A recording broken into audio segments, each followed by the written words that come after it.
We're going to be doing part 2 of the Samantha Josephson murder and go a little bit more in depth. I talked before, broad strokes about the crime, the investigation, the suspect who was ultimately convicted of her murder, the parents' role in bringing Samantha's name to light, and the safety laws that have gone into place.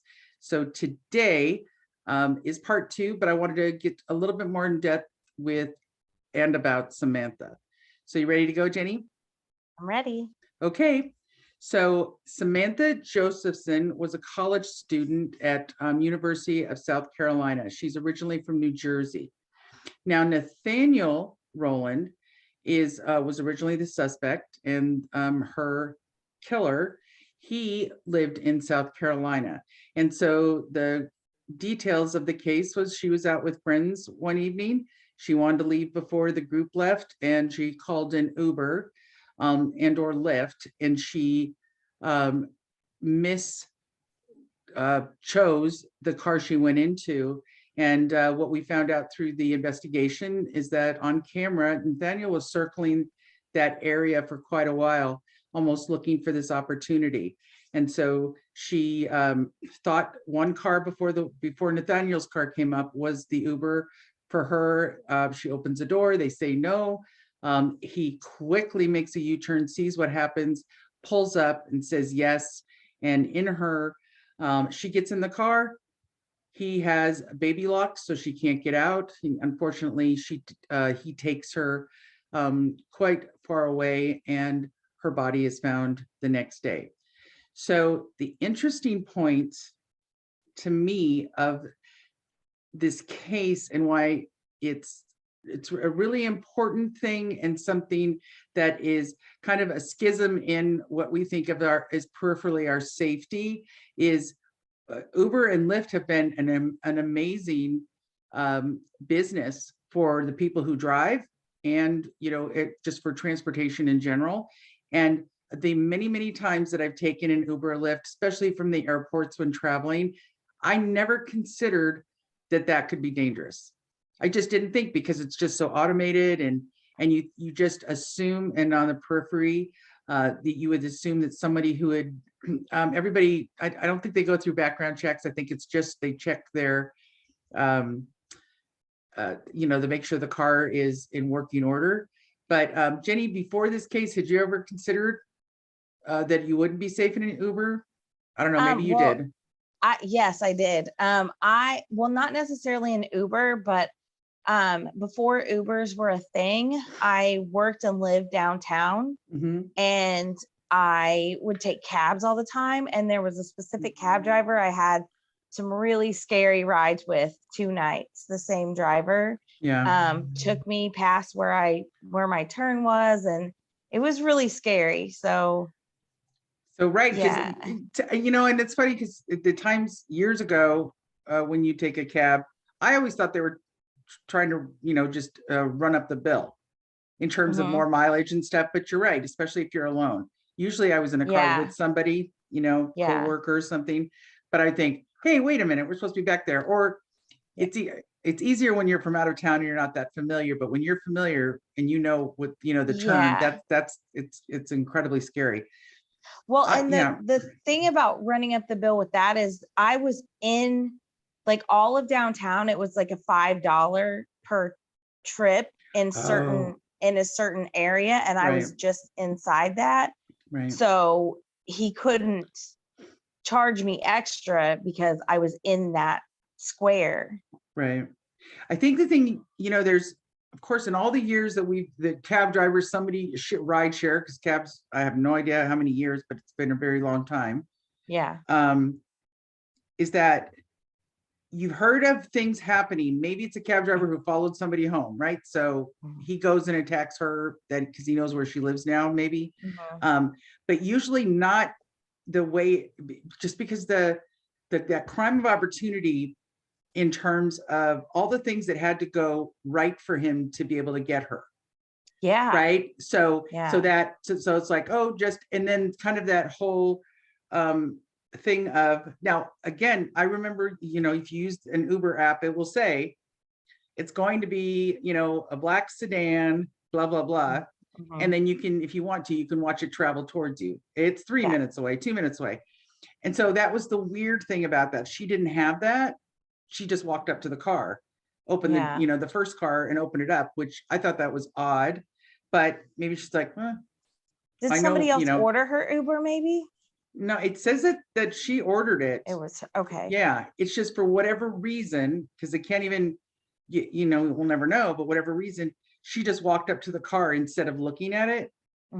And I think that's an alarm bell for me, just somebody who's traveled alone. Yeah. And been in places like, I need to know. And that was like my safety to say, if it's on, you know, it means the company knows that this car is connected to me. That's, and maybe, and that's not something you think out loud. That's kind of like the safety feature. Is that where his luck and, you know, happened is that she got in. Because that would be, it's like, if I saw the, you know, pretend it was the black sedan coming up, would I get into that car?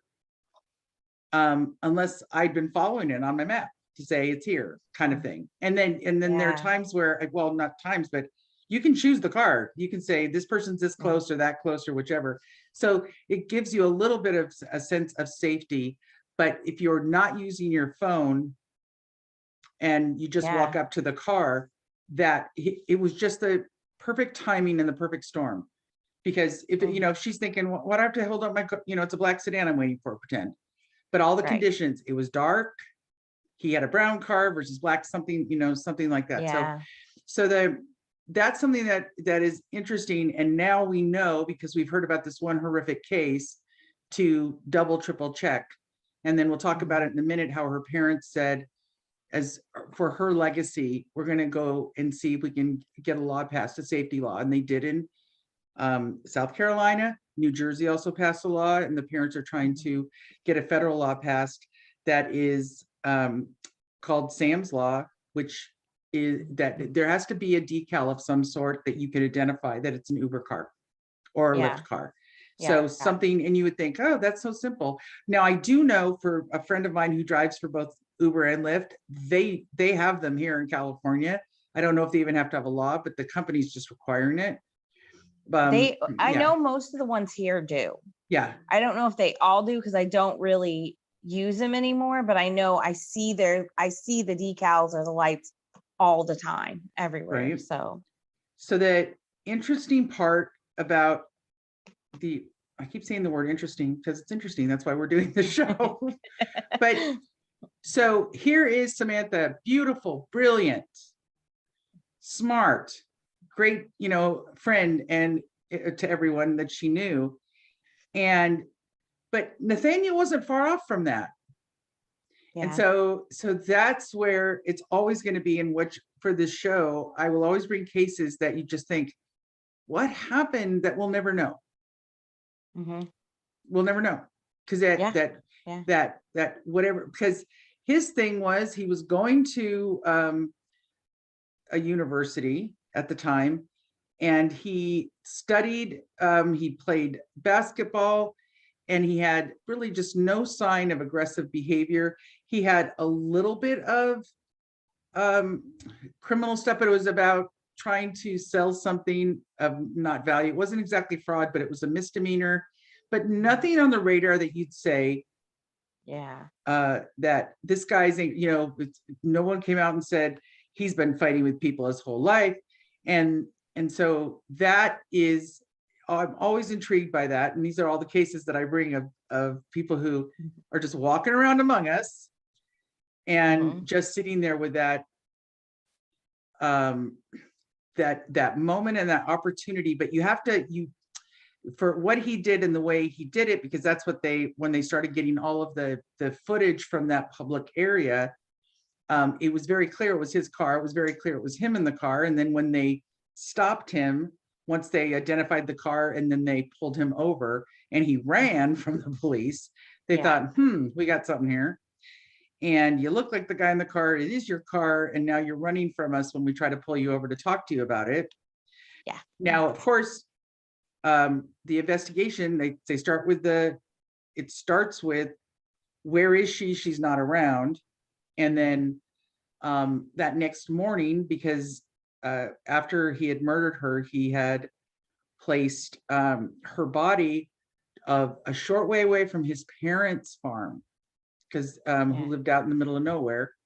And then the gentleman who owned the farm next and a big lot of land, they were hunting for turkeys, and that's where they found her body. So the next morning, so the investigation starts.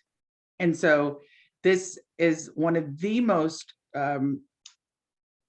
interesting things and intriguing things to me, is everything pointed to this guy, from him being in the car, from the cameras and the pictures and the everything. And then the fact that she was found so close to his parents' home, off on a side road in between farms, out in the middle of farms, which anybody who you live in a state that is very flat and lots and lots and lots of farms, you can go for miles and miles and miles. And so it does take a level of disbelief to think that how random that she would show up near the guy's car. The guy, it looks like he was in the car, it was his car, and now it's near his parents' house. Yeah. So he denies it to this day that he had nothing to do with it. And it's not up to him to prove that he didn't do it.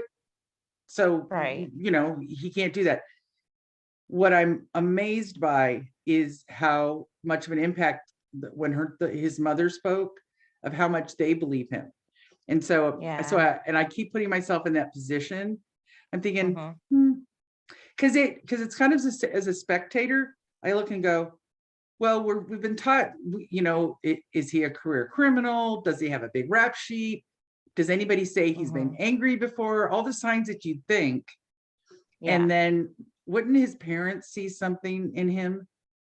Or do the parents say, well, he just said he didn't do it, even though, and then I think, do you not see the evidence we see? Yeah. Because that, at some point, I think, would I have to look at my kid and go, come on, it's a mile away from the farm, and it's you in the car, and it's your license plate. And some people don't see their kids' wrongs.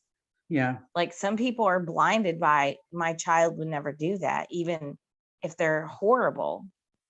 Right. And that, I think, so that's part to me is, and I hope someday we can have a forensic psychologist on. That would be really fun to say, with all these cases, to go, all of the evidence about all the blood in his car, even the girlfriend that he had at the time was saying, what's with all the blood in the car? And then he cleaned up as best he could, but threw all of the blood that was covered in Samantha's blood, all the cleanup materials in the girlfriend's. So that's a lot of evidence pointing to. Yeah, that's a lot of evidence. How could Samantha's blood be on cleanup stuff in bags in your girlfriend's thing? Too much connection, right? Together. Yeah. And yet his mother kept saying, I just know in my heart. And unless it's just everybody just says, and maybe she does, I don't know. There's so many parents who'd say, of course my kid said he didn't do it, I'm gonna stand by him no matter what. I get that part. Yeah. But when I watched her talk, I thought she believes this to her core. And maybe she doesn't want to see everything. I don't know. I can't talk to her, but it's an amazing testament to, yes, how far you can go with your kid. I kind of think I'm pretty pragmatic to go, all right, you know what? We'll get you a little money put on the books for you. So you can get some shampoo and Q-tips. But I can't not see that. Right. But you did it. Right. You did it. And let's all be happy because we're all, and just tell the judge you did it. Maybe they'll give you some mercy. Right. And we'll come visit you on Saturdays. I don't know.